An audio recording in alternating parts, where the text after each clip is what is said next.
So I think there's a lot of misconceptions in the exercise world on what you can and can't stretch. So these are the biggest 7 areas I see that people get wrong that you need to make sure you handle right, because there's certain muscles that are better off to stretch, and then there's other ones that you can't stretch for reasons that I'm going to get into right now. Basically, of these, the first one we're going to go into is the quads, the quadriceps, or the front of the leg muscles. I'm just going to roll my leg up here so you guys can see. And basically what happens with these is, if I roll in, right here, these muscles are actually 4 muscles. There's 4 muscles, they go all the way from the knee, all the way up. 3 of them only attach on the thigh, right here. But the other one goes all the way up to the hip bone. And what that means in layman's terms is only one of them gets affected when you move the leg back like that. So therefore, when you see a lot of people doing that stretch where they, let's say, grab onto their knee and then they bend it back, when they go to here, they're stretching 3 of the 4 quads as much as they can already. Once they go back, only one of them, only the one on the top, rectus femoris for those who know that stuff, only that one is really getting stretched when you pull your knee back when you do that.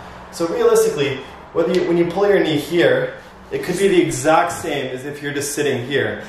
And in most cases, for people, you're not getting a good stretch on these. For most people, what happens is you actually get your leg right here bumping up against your other part of your leg, especially in people with bigger legs. And this just stops the stretch from happening. So in reality, if you ever have, which many of us have, by the way, if you ever have really tight leg muscles in the front of your thigh, remember that by doing that stretch that they normally show, you're only stretching one of them.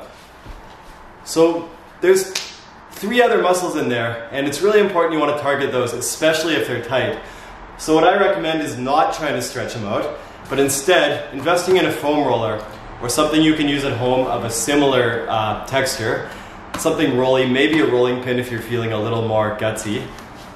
And then placing it, I'm going to show the right angle here, just placing your leg over top of it. I'm actually going to roll back a bit just so you guys can see. You basically want to have both your legs on. You can put one leg over and just stack it so one leg is on if you want more pressure. But the big idea is you want to just roll up and down those thighs, nice and slow as you do it. And this is a little more advanced, but you can turn it to get certain parts. But for now, I just want to hammer home the point that to stretch these muscles, or to release these muscles, you got to do a lot more than just that stretch they show you in the gyms.